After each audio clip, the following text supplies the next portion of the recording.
My name is Rachel Morgan. And the night I heard my father's voice through the bedroom wall, whispering promises to a woman who wasn't my mother, I realized some secrets don't just break families, they rebuild them. I was 17. Home for winter break. The house was dark, but his voice was crystal clear. "I love you," he said. "She'll never know." He was wrong. I wasn't supposed to be awake. Finals had destroyed me. I'd driven home that afternoon, December 19th, with nothing on my mind but sleep and Mom's cooking. Our house smelled like cinnamon, like it always did in winter. Mom was already in bed when I arrived. Dad was watching football in the living room, half asleep in his recliner. "Long drive?" he asked. "Exhausting," I said. He smiled. That warm, tired smile he always had after a long week at the firm. "Get some rest, sweetheart." I went upstairs, brushed my teeth, changed into my old high school hoodie, and that's when I heard it. His voice. Low. Careful. He comes from his office next to my bedroom. At first, I thought it was work. Dad was a corporate attorney. Late-night calls weren't unusual, but then I heard him laugh. Not his work. Laugh. His real one. The one he used to use with Mom. Back when they still held hands at dinner, I pressed my ear to the wall. "I miss you too," he said. "No, she's asleep. Rachel just got home, but she went straight to bed." My stomach dropped. "I know," he continued. "It's hard, but we agreed. After the holidays. I'll tell her after New Year's. Tell her, tell who? Mom?" I held my breath. "I love you," he whispered. "I can't wait until this is over and we can finally be together." Silence. Then, "She'll never know. I promise." I stepped back from the wall, my hands were shaking. The next morning, everything looked normal. Mom made pancakes. Dad read the paper.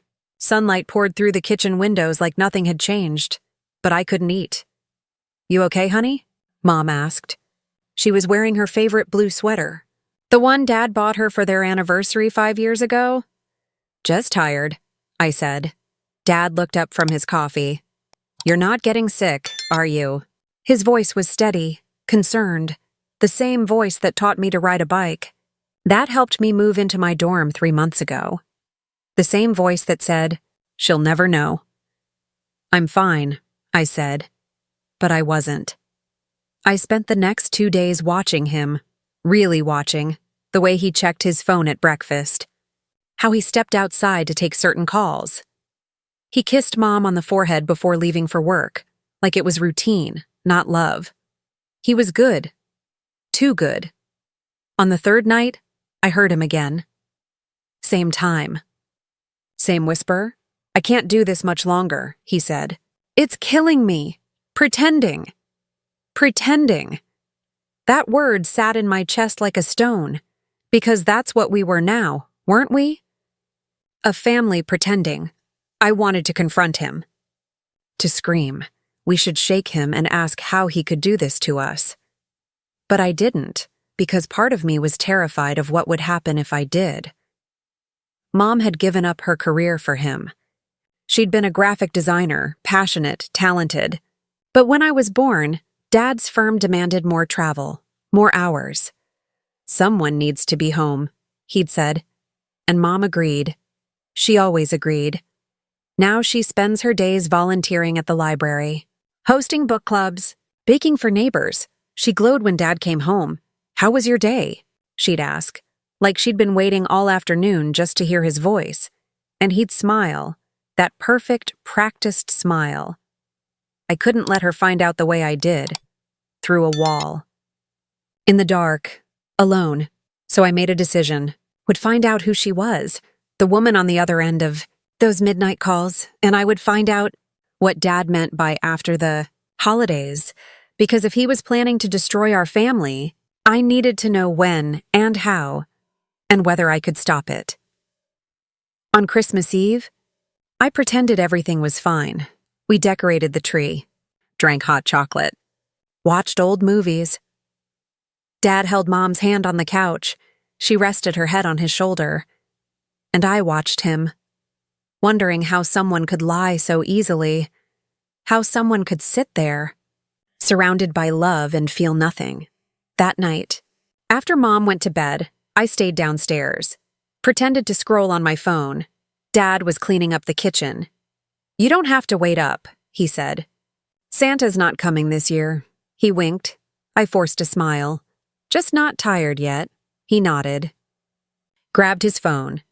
Glanced at the screen, and I saw it, just for a second. A notification. A name. Vanessa. He cleared his throat. Slipped the phone into his pocket. "Well, don't stay up too late," he said.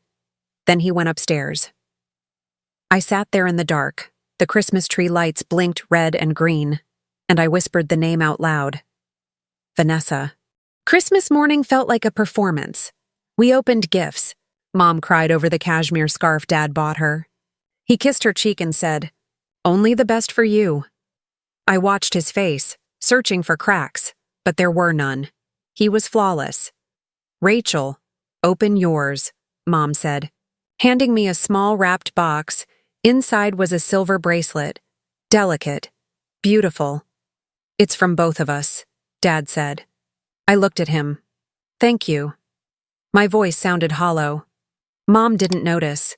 She was too busy taking pictures, laughing, glowing in the warmth of a family that was already broken. I excused myself after breakfast, told them I needed to call a friend. Instead, I went upstairs and opened my laptop. I typed the name into Facebook, Vanessa. There were hundreds. I narrowed it down. Added our city, still too many. Then I thought about Dad's firm. He'd mentioned a new junior partner a few months ago. Someone young, ambitious. I searched the firm's website, and there she was. Vanessa Cortez, late 20s. Dark hair, sharp suit. Confident smile. Her bio said she specialized in corporate law. Joined the firm 8 months ago. 8 months. I stared at her photo. She was beautiful. The kind of beauty that made you feel small. I clicked on her social media. Her Instagram was private. But her profile picture showed her at some charity gala. Wine glass in hand. Elegant dress. Dad had gone to that gala. In September. Work event, he'd told Mom. Boring stuff. Mom had stayed home. I closed the laptop.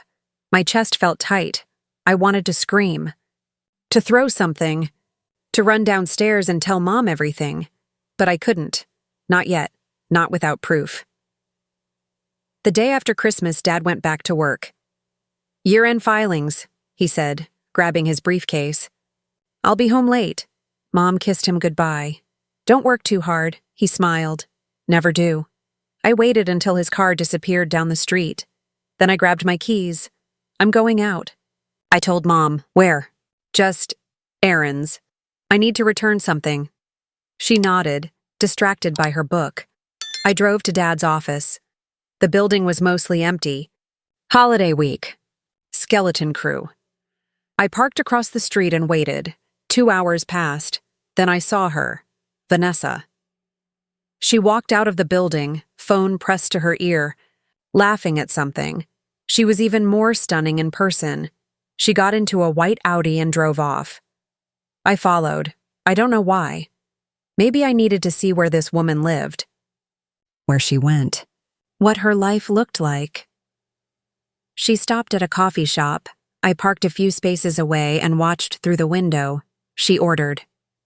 Sat down. Pulled out her laptop. Normal. She looked so normal, and that made it worse. Because this wasn't some villainous affair. This wasn't a trap or a scheme. This was just a person. A person my father loved more than us. I sat there until my hands stopped shaking. Then I drove home. That night, Dad came home at 9. "Sorry I'm late," he said, loosening his tie. "Mountains of paperwork." Mom reheated his dinner. I sat at the table pretending to do a puzzle. "How was your day?" Mom asked him. "Exhausting," he said, "but productive." He didn't look exhausted. He looked relieved, like he'd just spent hours with the person he actually wanted to be with. "Rachel, you're quiet tonight," he said, glancing at me. I met his eyes. "Just thinking." "About?" I shrugged. "Life, choices, consequences." Mom laughed. That's dramatic. Dad's smile faltered just for a second, but I saw it. Well, he said, standing. I'm going to shower. He left the room. Mom leaned over. Is everything okay with you two? You've been a little distant with him, I forced a smile. Everything's fine. Mom? But it wasn't. And I was running out of time. New Year's was 5 days away. That's when he'd planned to tell her. I couldn't let it happen like that. Not on his terms. The next morning, I made a decision I was going to find proof. Real, undeniable proof. Something Mom couldn't ignore. I waited until Dad left for work. Then I went into his office. His desk was neat, organized, everything in its place. I opened drawers, rifled through papers, nothing. I checked his filing cabinet, work documents. Tax returns? Old contracts, nothing. Then I saw his laptop bag. He'd left it. He never left. I unzipped it. Inside was his tablet. I turned it on, no password. He trusted us. Or maybe he just didn't think we'd ever look.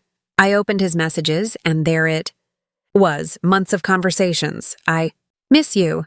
Can't wait to see you tonight. This is the hardest thing I've ever done. And then, 3 days ago, after New Year's, I'll tell her. And then we can finally start our life together. Vanessa had replied with a heart emoji. I love you. We'll get through this. I felt sick. My hands were trembling so hard I almost dropped the tablet. I scrolled further. Photos. They're at dinner. At a hotel. At the beach. Every weekend, he said he was at conferences, all the late nights. He said he was working lies every single one. I took pictures of everything with my phone. Then I put the tablet back exactly where I found it. I sat on the floor of his office, and I cried. Not because I was sad, but because I was angry, angrier than I'd ever been in my life. He didn't just betray Mom, he betrayed me. He betrayed the idea of us. When I finally stood up, my decision was made. I wasn't going to let him control this narrative. Wasn't going to let him break Mom's heart on his timeline. Was going to do something he'd never expect. I was going to take the power back. That night at dinner, I smiled. I laughed at Dad's jokes. I complimented Mom's casserole. And I started planning. Because if he wanted to end our family after New Year's, fine. But he was going to learn something first. Some secrets destroy you before you can ever tell them. And I was about to make sure he did exactly that. I had 4 days. 4 days until New Year's Eve. 4 days until Dad planned to shatter everything, but I wasn't going to let him have that moment. I was going to take it from him. The first step was simple. I needed Mom to see what I saw, but not through me telling her. She needed to discover it herself, because if it came from me, Dad would twist it. He'd make excuses. He'd gaslight her into doubting. But if she found the evidence on her own, he'd have nowhere to hide. On December 28th, I waited until Dad left for work. Mom was in the garden, pruning her roses even though it was freezing outside. I went into his office, took his tablet again. This time, I didn't just take pictures. I forwarded the most damning messages to an email account I created, an anonymous one. Then I drafted an email to Mom. The subject line, "You deserve to know the truth." The body was simple. "Jennifer, I'm sorry you have to find out this way. But your husband has been lying to you. See the attachments? I thought you should know before he tells you himself on New Year's." I attached 3 screenshots. The messages about telling her after the holidays. A photo of Dad and Vanessa at a restaurant. And one text where he said, "I haven't loved her in years. I'm just waiting for the right time." My finger hovered over the send button. This was it. Once I sent this, there was no going back. I took a breath, and I pressed send. The email whooshed into the void. I deleted the draft, cleared the history, put the tablet back. Then I went downstairs and made myself tea like nothing had happened. Mom came in 20 minutes later, cheeks pink from the cold. It's freezing out there, she said, laughing. I don't know why I do this to myself. I smiled. Because you love it. She poured herself coffee. I do. Your father always says I'm crazy, but it makes me happy. She looked so content, so unaware that in a few hours, her entire world would implode. I almost felt guilty. Almost. But then I remembered the way Dad kissed her forehead every morning, the way he said, I love you, before leaving for work, the way he made her believe she was enough, when the whole time, she wasn't, not to him. That afternoon, Mom went to run errands. I stayed home, waiting. At 3 p.m., I heard her car pull into the driveway. I was in my room. Door cracked open. I heard her come inside, put down her bags. Then I heard her phone chime. A new email notification. Silence. I held my breath. 30 seconds passed. Then I heard it. A small, sharp inhale. The sound of someone who just got punched in the chest. I crept to the top of the stairs. Mom was standing in the kitchen, phone in her hand. Her face was white. She scrolled. Her hand went to her mouth. She scrolled again. Then she sat down, just dropped into the kitchen chair like her legs gave out. For a long time, she didn't move. She just stared at the screen. I wanted to go down, to hold her, to tell her I was sorry, but I couldn't. This had to happen exactly as I planned. Finally, Mom stood up. She walked to the counter, poured herself a glass of water. Her hands were shaking so badly she spilled some. Then she picked up her phone again, and she called Dad. I could hear her from upstairs. Hi, she said. Her voice was steady. Too steady. Can you come home early today? I need to talk to you about something. Pause. No, it can't wait. Pause, please. David, it's important. She hung up. Then she sat back down, and she waited. I went back to my room and closed the door. My heart was pounding. 40 minutes later, I heard Dad's car. He came inside. Jen, what's going on? You sounded... He stopped. I moved to the top of the stairs again. Mom was standing in the kitchen, phone in hand. She held it up. Who's Vanessa? The silence was deafening. Dad's face went pale. What? Who is Vanessa? Her voice cracked. Jen, where did you... Someone sent me an email, she said, with screenshots of your messages, of your plans. Dad's mouth opened, closed. That's taken out of context. Out of context? Mom's voice rose. You told her you don't love me anymore. You told her you're leaving me after New Year's. You've been seeing her for months. Tears were streaming down her face now. How is that out of context, David? Dad stepped forward. Jen, please. Let me explain. Explain what? She shouted. Explain how you've been lying to me every single day? How you kissed me goodbye this morning and then went to be with her. It's not like that. Then what is it like? She threw the phone at him. He caught it, looked at the screen, and his face crumbled. I'm sorry, he whispered. I'm so sorry, Mom laughed. It was a horrible broken sound. You're sorry. You're sorry? She wiped her face. How long, David? How long have you been planning to leave me? He didn't answer. How long? 6 months, he said quietly. Mom staggered backward. 6 months? I didn't know how to tell you. So you were just going to wait until after the holidays? So you didn't ruin Christmas? Her voice was shaking. How considerate. Jen, get out. Silence. What? Get out of my house. This is my house too. I don't care. She screamed. Get out! I can't look at you. Dad stood there, frozen. Then he looked up and saw me on the stairs. Our eyes met. He knew, I don't know how, but he knew I had something to do with this. His expression shifted. Confusion, then anger. Then something else. Betrayal. Rachel. Don't, I said quietly. Don't say my name.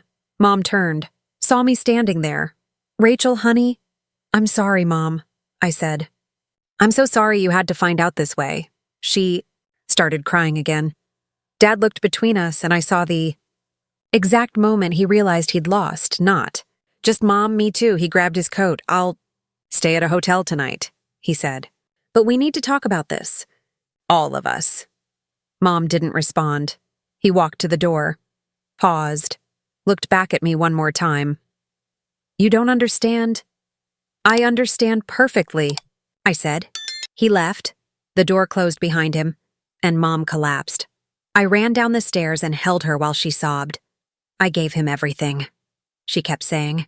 Everything. I know, Mom. How could he do this?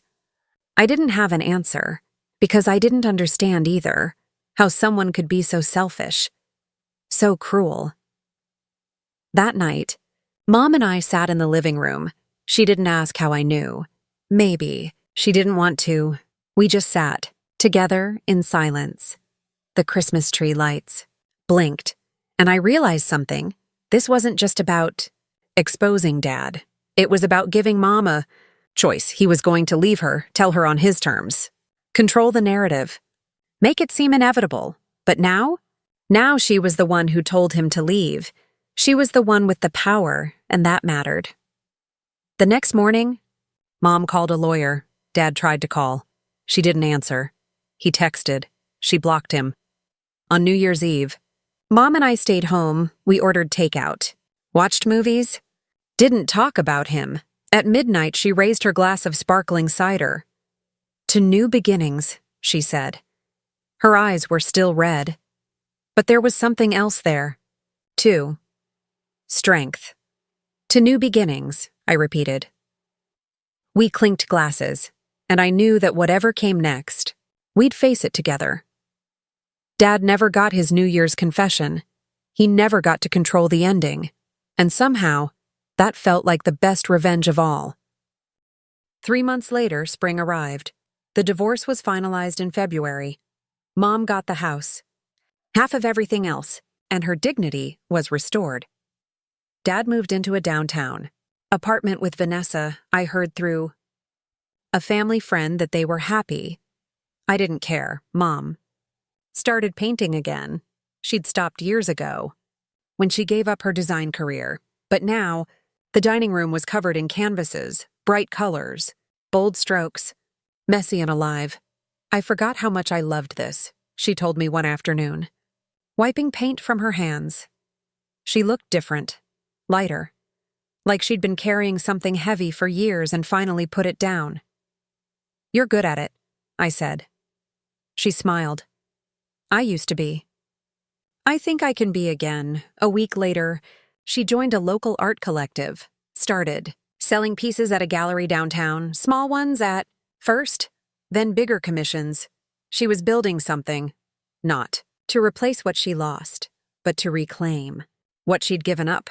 I went back to school in January, but I came home most weekends, not because Mom needed me, but because I wanted to be there, to watch her rebuild, to see her laugh again without it sounding forced.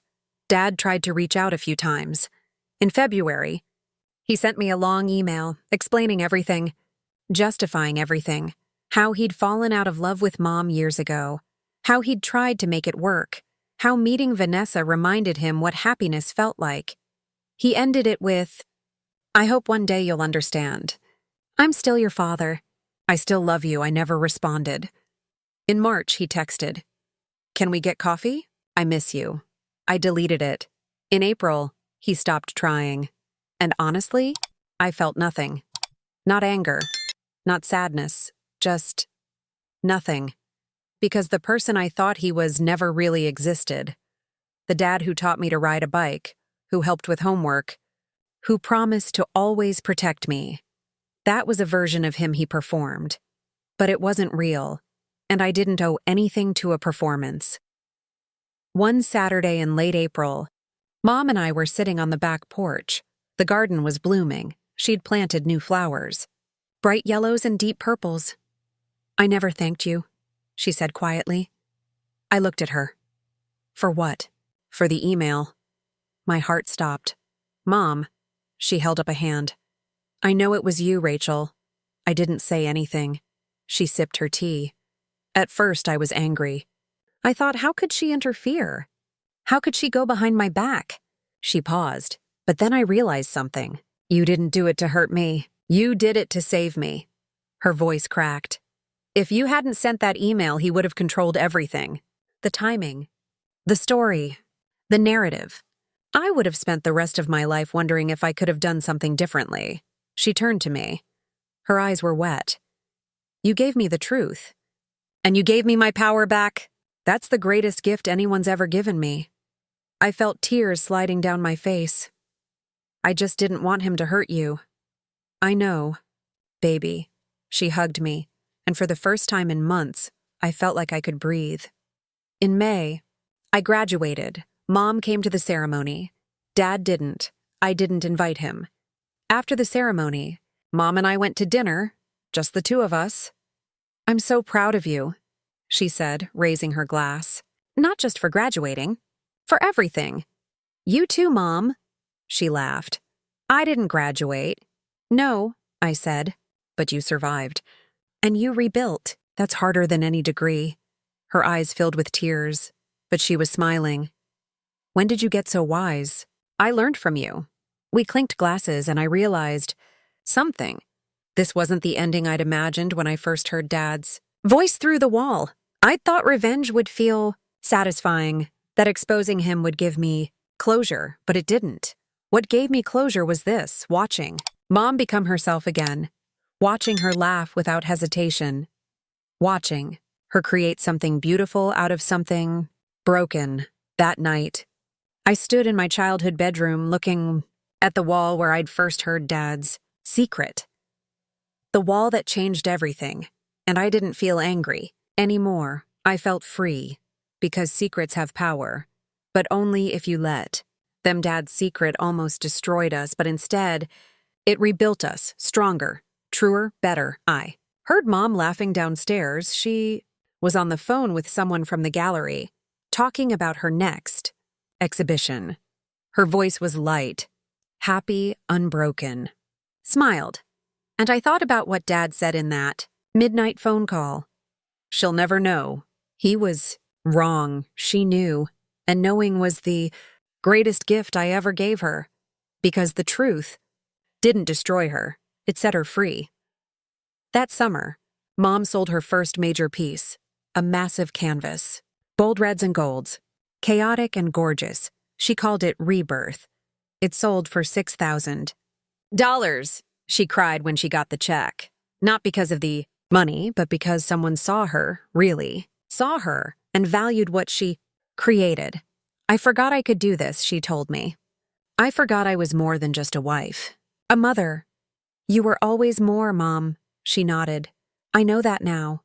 As for me, I stopped thinking about Dad, stopped wondering if I did the right thing. Because I did, not for revenge, not for satisfaction, but because some secrets are too heavy to carry alone, and some people deserve the truth even when it hurts, especially when it hurts.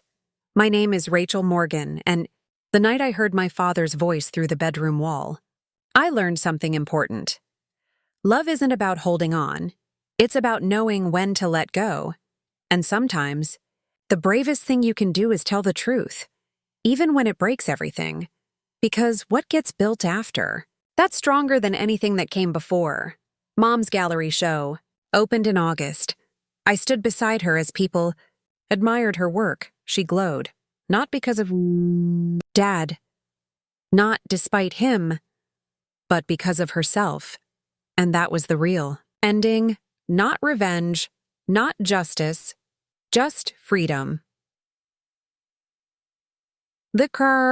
Freedom to start over, to choose yourself, to rebuild, and we did, together.